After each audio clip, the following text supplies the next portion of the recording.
Rajasthan BJP के प्रदेश मुख्यालय में इस वक्त मौजूद हूं और यहां पे जो चुनाव प्रबंधन समिति है उसके कंट्रोल रूम में आप जब देख सकते हैं लगातार टकटकी जो है वो लगी हुई है शुरुआती रुझानों पर। और यहां पे बीजेपी के तमाम बड़े नेता हैं वो यहां आना शुरू हो चुके हैं और यहां पे तस्वीर में आपको दिखाऊं तो आपको नजर आ रही होगी किस तरीके से बीजेपी के न सिर्फ प्रदेश प्रवक्ता जो कि पैनलिस्ट हैं वो, उसके अलावा यहाँ पे तमाम बड़े लीडर्स जो हैं उनका पहुंचना शुरू हो चुका है। और बीजेपी प्रदेश मुख्यालय के चुनाव कंट्रोल रूम की तस्वीर मैं आपको दिखा रहा हूँ एक्सक्लूसिव, जहां पे तमाम बड़े नेता मौजूद हैं, उनसे बात करने की कोशिश हम करेंगे। और यहाँ पे नारायण पंचारिया और ओम सिंह लखावत हमारे साथ मौजूद हैं। सर, नजरें जो हैं अब वो टकटकी लगी हुई है शुरुआती रुझानों पर। निश्चित तौर पर मान के चलिए कि जो हमने लक्ष्य तय किया था कि राजस्थान में 25 की 25 सीट आनी चाहिए, जनता ने आशीर्वाद दिया है। कुछ ही समय बाद आपके सामने परिदृश्य होगा, प्रकटीकरण हो जाएगा कि राजस्थान में 25 कमल खिलेंगे और पूरे भारतवर्ष के अंदर 400 पार निश्चित जो है हमें विजयश्री मिलेगी। तो ओंकार सिंह लखावत अजमेर से आते हैं लेकिन पूरी नज़र राजस्थान की पॉलिटिक्स पर रहती है, तो 25 की 25 सीटों पर नजरें हैं आपकी। देखिए, हमारे कार्यकर्ताओं ने जो दुर्लभ कार्यकर्ता, देवताओं को भी ऐसे कार्यकर्ता नहीं मिल सकते, ऐसे कार्यकर्ता हैं। उन्होंने परिश्रम किया है और माननीय नरेंद्र मोदी जी का नेतृत्व है। राजस्थान में भी सरकार बनी है, उसका सकारात्मक आम जनता के मन पर असर है और इसलिए निश्चित रूप से मान के चलते हैं कि आम जनता हमको आशीर्वाद प्रदान करेगी।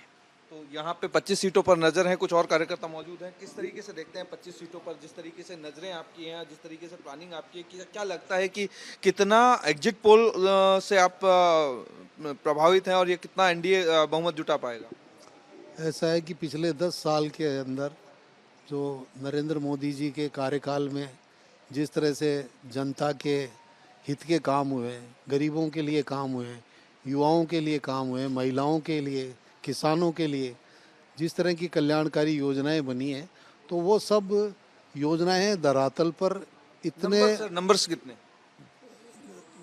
राजस्थान में तो 25 में से 25 सीटें आएगी और निश्चित रूप से 400 पार का जो नारा दिया है मोदी जी ने और हमारी पार्टी ने, निश्चित रूप से हम 400 पार की संख्या पार करें। तो 400 पार की यहाँ पे चुनाव प्रबंधन समिति के जो कार्यकर्ता वो बता रहे हैं, तो आपका क्या आकलन है, कार्यकर्ता किस तरीके से लगा हुआ था?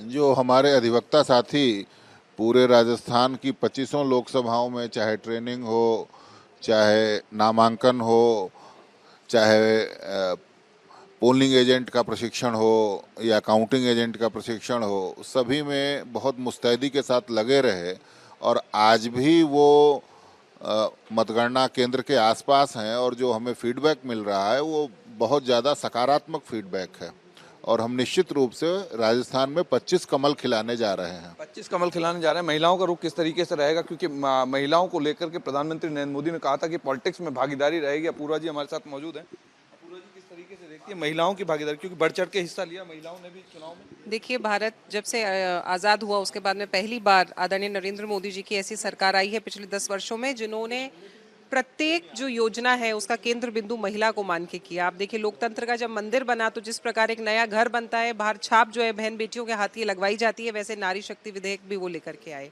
तो महिलाएं तो बढ़ चढ़ के जो है वो मोदी जी को समर्थन दे रही हैं और वो समर्थन का जो प्रत्यक्ष को प्रमाण की आवश्यकता नहीं होती, वो आपको कुछ देर में फ्लैश कर जाएगा। नंबर्स कितने?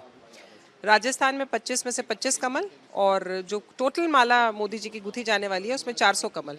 400 का आंकलन जिस तरीके से विकसित भारत के संकल्प के साथ प्रधानमंत्री नरेंद्र मोदी ने दावेदारी जताई थी कि 400 पार इस बार रहेगा, तो यहाँ आप देख सकते हैं तमाम कार्यकर्ता यहाँ बैठे हुए हैं और निगाहें जो हैं हर जिले पर हैं, हर सीट पर हैं कि कौन किस रुझानों में आगे रहेगा। बैलेट पेपर की जो गिनती है वो शुरू हो चुकी है, उसके बाद में अब रुझान जो है, पहले रुझान पर प्रतिक्रियाएं भी हम लेंगे, लेकिन तमाम कार्यकर्ताओं की नज़रें जो हैं वो हर सीट पर बनी हुई है, क्योंकि कार्यकर्ताओं की जो मेहनत है उसको कहीं ना कहीं सजोने के लिए यहाँ पे तमाम बीजेपी के लीडर जो हैं वो लगातार अपने बड़े नेताओं को इनपुट दे रहे हैं यहाँ से जुटा करके कि कितना ग्राउंड लेवल पे काम हुआ था और अब स्थिति बेहतर कितनी होती जा रही है। जर्नलिस्ट महेश के साथ अमरदीप शर्मा, रिपब्लिक टीवी, जयपुर।